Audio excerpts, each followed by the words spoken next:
Global मंथन समाचार channel पर आपका स्वागत है। खबर संख्या 1, मतदान से दूर। दूरस्थ मतदान मशीन यानी आरवीएम शुरू करने के निर्वाचन आयोग के प्रस्ताव को विपक्षी दलों ने शुरुआती चरण में ही अस्वीकार कर दिया। हालांकि जब आयोग ने इसे शुरू करने का प्रस्ताव रखा, तभी इसका विरोध शुरू हो गया था। इसके व्यावहारिक पक्षों को लेकर तरह-तरह के सवाल उठाए और शंकाएं जताई जा रही थी। निर्वाचन आयोग ने सभी दलों को निमंत्रित किया था कि वे आएं और आरवीएम से संबंधित अपनी शंकाएं और सुझाव साझा करें।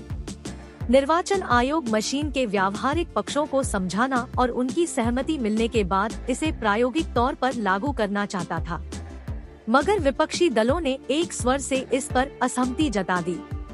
उनका कहना है कि अभी इलेक्ट्रॉनिक मतदान मशीन यानी ईवीएम को लेकर उठ रही शंकाओं के समाधान ही निर्वाचन आयोग नहीं कर पाया है। ऐसे में वह घरेलू प्रवासियों के लिए उसी तरह की मशीन से नई मतदान व्यवस्था करने की पहल कैसे कर सकता है। कुछ नेताओं ने यह तक पूछा कि आयोग मतदान तो कराना चाहता है, मगर प्रवासी मजदूरों के बीच राजनेता अपना प्रचार करने कैसे जाएंगे। इस तरह आरवीएम के व्यावहारिक पहलुओं पर कई गंभीर सवाल खड़े किए गए। जाहिर है, अब इस प्रणाली पर निर्वाचन आयोग के लिए आगे कदम बढ़ाना संभव नहीं होगा। दरअसल पिछले अनेक चुनावों से देखा जा रहा है कि मतदान को लेकर लोगों में उदासीनता बनी हुई है। हर चुनाव में पिछले चुनाव की तुलना में मत प्रतिशत कुछ कम दर्ज होते हैं। हालांकि निर्वाचन आयोग लोगों में मतदान के प्रति जागरूकता पैदा करने का पूरा प्रयास करता है, मगर खासकर शहरी मतदाता में उत्साह नहीं पैदा हो पाता। कई जगहों पर तो 50% से भी कम मतदान होता है। इस तरह लोकतांत्रिक प्रक्रिया प्रश्नांकित होती है। 50% से भी कम मतदान के बावजूद प्रतिनिधि तो निर्वाचित होते ही है, सरकार बनती ही है। फिर सवाल उठता है कि वह सरकार किन लोगों ने बनाई है।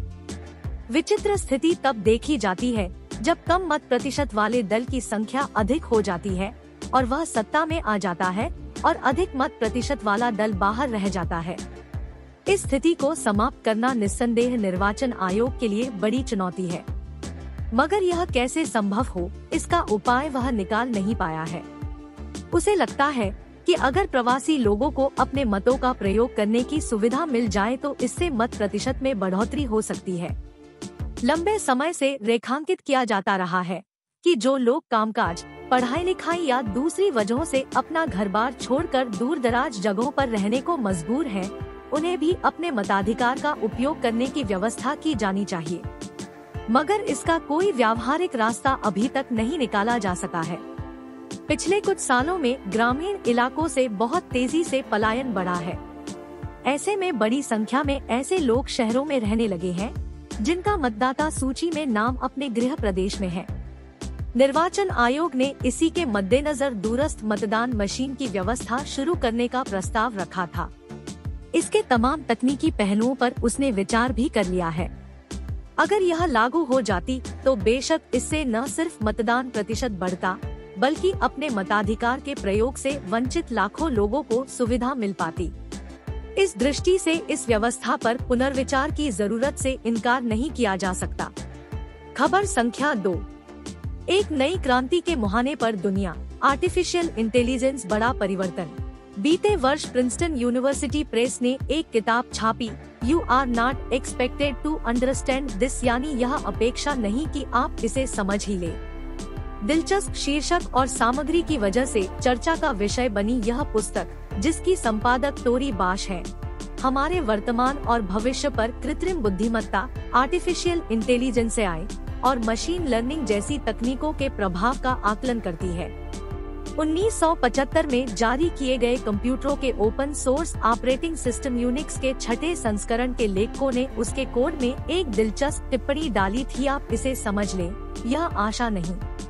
यह उस कोड की चमत्कारिक क्षमताओं की घोषणा थी, क्योंकि यह ऑपरेटिंग सिस्टम अलग अलग कंप्यूटरों पर एक साथ कई एप्लीकेशन चला सकता था। यहीं से नई तकनीक की वह यात्रा शुरू हुई जो आज एल्गोरिथम के जरिए कृत्रिम बुद्धिमत्ता और मशीन लर्निंग तक आ पहुंची है।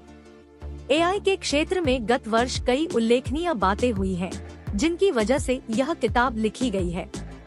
जैसे फेसबुक की प्रवर्तक कंपनी मेटा के कुछ कर्मियों ने ऐसा एआई प्रोग्राम बनाने का दावा किया जो रणनीति के प्रसिद्ध खेल डिप्लोमेसी में अधिकांश लोगों को हरा सकता है। चीन के शेंजेन शहर के अधिकारियों ने दावा किया कि वे 5G नेटवर्क से जुड़े मोबाइल के डिजिटल जुड़वा रूपों के जरिए लोगों, उनकी आवाजाही और ऊर्जा खपत की निगरानी कर रहे हैं। इस बीच सबसे अधिक चर्चा ChatGPT नामक चैटबॉट की रही, जो आकलन विश्लेषण कर सकता है, जटिल विषयों पर लेख लिख सकता है, उलझाऊ समस्याओं के तर्कसंगत हल बता सकता है, चुटकुले और कहावतें समझ सकता है और फंसाने वाले सवाल की गुत्थी सुलझा सकता है। खबरें हैं कि माइक्रोसॉफ्ट ChatGPT बनाने वाली कंपनी ओपनएआई में $1000 करोड़ के निवेश की योजना बना रही है। माइक्रोसॉफ्ट एक छोटी उदीयमान कंपनी पर इतना बड़ा दाव इसलिए लगाना चाहती है क्योंकि उसे गूगल के सर्च इंजन से मुकाबले के लिए विकल्प की तलाश है। ChatGPT में उसे ऐसा इंजन बनाने की क्षमता नजर आती है। ChatGPT में GPT का आशय ऐसी तकनीक से है जिसमें इंटरनेट पर उपलब्ध नाना विषयों की लाखों किताबों की सामग्री पढ़कर स्मृति का विशालकाय डाटाबेस तैयार होता है, फिर उसका प्रयोग समझने और भाषाई व्यवहार करने में कर सकता है। अभी ChatGPT शैशव अवस्था में है, लेकिन जैसे जैसे उसमें और जानकारी भरी जाएगी, वैसे वैसे उसकी क्षमता और समझ बढ़ती जाएगी। ऐसी मशीनें अनुवाद करने, कानूनी और दफ्तरी दस्तावेज लिखने के अलावा रचनात्मक लेखन या संगीत के कच्चे मसौदे बनाने के काम भी कर सकेंगी, जिसके बाद लेखक उन्हें परिमार्जित कर सकेंगे। गूगल पर हम शब्द या फिक्रे डालकर जानकारी खोजते हैं और सर्च इंजन वांछित जानकारी के सही संदर्भ और विषय के बजाय जहां जहां शब्द और फिक्रा मिले उसे पेश कर देता है।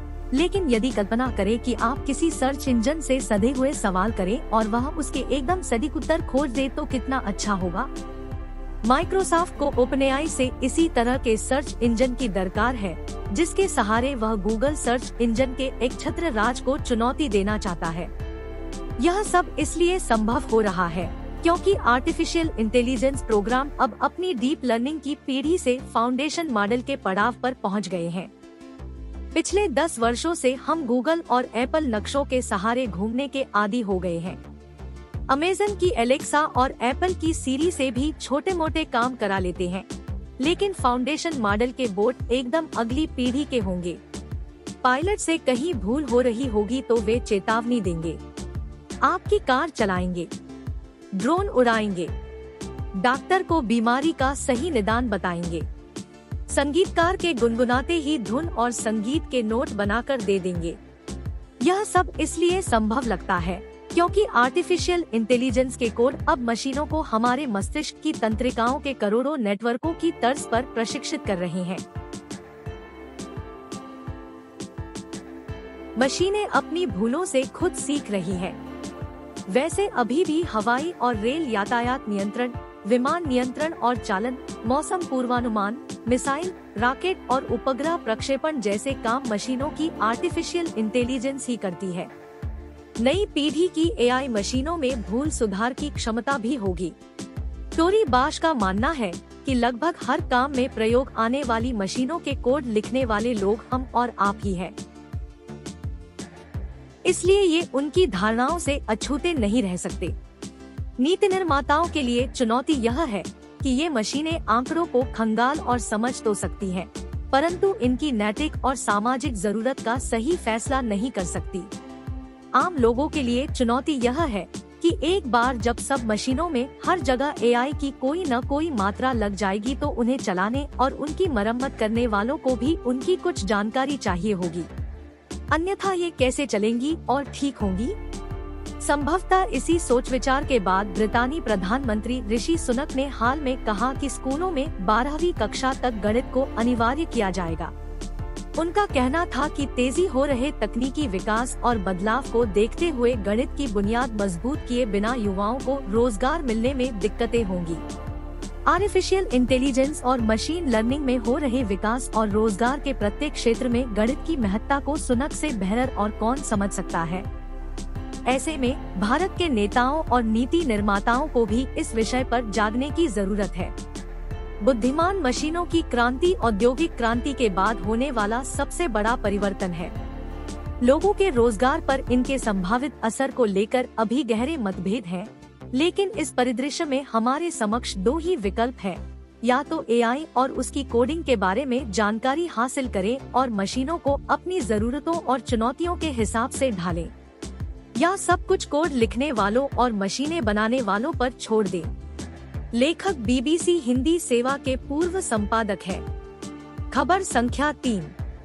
बाजार बुला रहा है, ऑफर दिखा रहा है। जब जब त्योहार आता है, बाजार चहक उठता है, क्योंकि कस्टमर की आकांक्षाएं उफान मारने लगती हैं। उसके संयम, धैर्य, संतोष पीछे की गली में कराहने लगते हैं। लालसाएं मनभावन ऑफर की सुंगत सूंघकर भभक उठती है। बाजार तो रूपजीवा है, इंसान की इस कमजोरी को बखूबी जानता पहचानता है, इसलिए वह उसे तरह तरह की भंगिमाओं से आकर्षित करता है। मेगा, महा, मेजर, बम्पर के शोर में अदना सा मायावी जीव भ्रमित हो जाता है और कभी गैर जरूरी चीजों को खंगालने लगता है, तो कभी पत्नी और बच्चों की फरमाइश के आगे आत्मसमर्पण करता नजर आता है।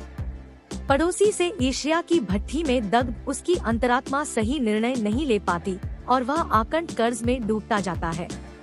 प्रतिस्पर्धा की बाधा दौड़ में आज का कस्टमर यानी उपभोक्ता क्रेडिट कार्ड के स्टेरॉइड से सफलता प्राप्त करना चाहता है।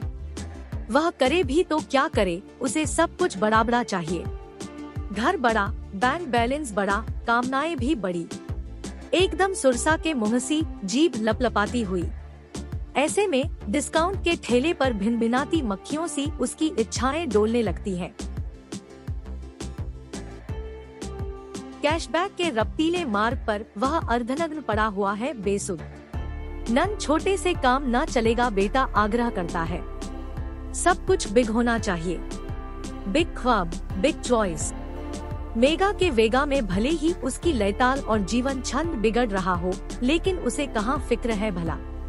सृजन सिकुड़ता जा रहा है, व्यंग्य वन लाइनर हो रहा है, कथाएं लघुकथा होती जा रही है, पर कामनाओं के आकाश को विस्तार मिलता जा रहा है। आज का भारतीय उपभोक्ता कर लो सब कुछ मुट्ठी में की टैग लाइन से प्रेरित है।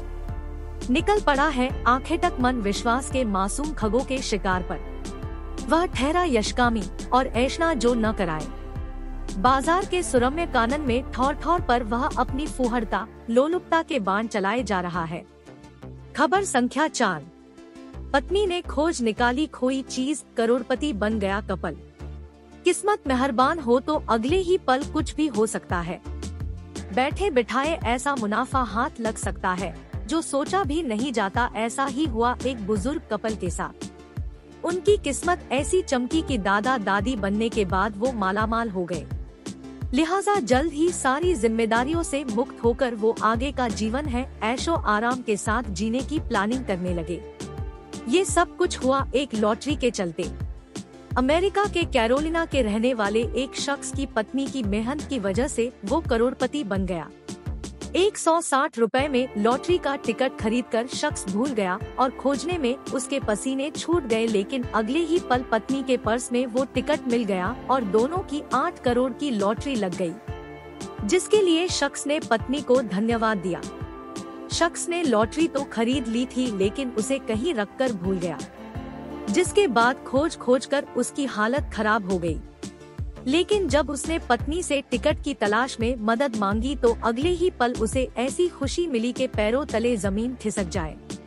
तलाशी के दौरान पत्नी के पर्स में 160 रुपए का खरीदा हुआ वो टिकट मिल गया, जिसे पति ने ही वहां रखा था और फिर भूल गया। टिकट मिलते ही शख्स ने चैन की सांस ली, मगर तब तक वो भी नहीं जानता था कि अगले पल उसकी किस्मत क्या रंग दिखाने वाली है। लॉटरी का रिजल्ट आते ही दोनों के होश उड़ गए, क्योंकि उन्होंने 8 करोड़ की राशि जीत ली थी। शख्स करोड़ों की जीत का श्रेय अपनी पत्नी को दिया। द मिरर की रिपोर्ट के मुताबिक 65 साल के टेरी पीस ही वो शख्स है जो लॉटरी के शौकीन तो थे, लेकिन टिकट रखकर कहीं खुद ही भूल गए। लेकिन ऐन वक्त पर पत्नी ने अपने पर्स से वो टिकट खोज निकाला जिसे रखकर पति भूल गए थे। आखिरकार टिकट मिलने पर उन्होंने जैसे ही उसका नंबर चेक किया तो खुशी का ठिकाना न रहा, क्योंकि उनकी 8 करोड़ रुपए की लॉटरी लग चुकी थी। टेरी कहना है कि किस्मत पर तो भरोसा था, लेकिन टिकट गुम होने से उम्मीदें धूमिल होने लगी थी। टैक्स कटने के बाद टेरी को 5 रुपए करोड़ 78 लाख मिले, जिनसे वो पहले अपना घर रेनोवेट कराना चाहते हैं और पोते पोतियों के लिए कुछ पैसे जमा कर पत्नी के साथ आगे की जिंदगी आराम से बिताना चाहते हैं। खबर संख्या 5, राजस्थान की प्रचलित कुप्रथा साठा। साठा प्रथा भी राजस्थान की प्रचलित कुप्रथाओं में से एक है। इस प्रथा में 2 परिवार की महिलाओं को समाज के बंधनों में जकड़ा जाता था। कई बार इस प्रथा से परेशान होकर काफी महिलाएं आत्महत्या भी कर लेती थी। साठा प्रथा में 2 परिवार में सजातीय विवाह करना अनिवार्य होता था, यानी कि जिस घर में बेटी का विवाह किया जाता था उसी घर से एक लड़की को भी विवाह करके उस घर में लाना होता। अब इसे आप विवाह न कहकर एक प्रकार का सौदा या साठा भी कह सकते हैं।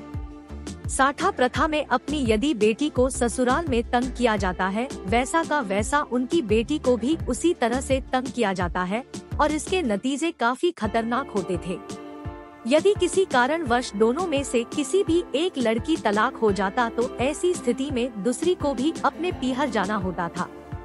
भले ही उसके पेट में 2-3 महीने के गर्भ हो, उसे अपने पीहर जाना होता था और कई बार तो लड़की को अपने माँ बाप के साथ मिलकर अपने पेट में पल रहे बच्चे की हत्या तक करनी होती थी। ऐसी स्थिति में दुखी और हताश होकर पीहर में बैठी बेटी को अपने पति या बच्चे के वियोग में आत्महत्या तक लेती थी। यह बहुत ही दुखद स्थिति है। खबर संख्या 6, जेनी हैरिसन ने अपनी बेटी के इस चित्र में भेजा नंगे वुडलैंड के बीच एक गुच्छेदार आकृति। अगर आप दी गई जानकारी से संतुष्ट हैं, तो चैनल को सब्सक्राइब करना ना भूलें, साथ ही अपने दोस्तों और रिश्तेदारों को भी वीडियो शेयर करें। धन्यवाद। आपका दिन मंगलमय हो।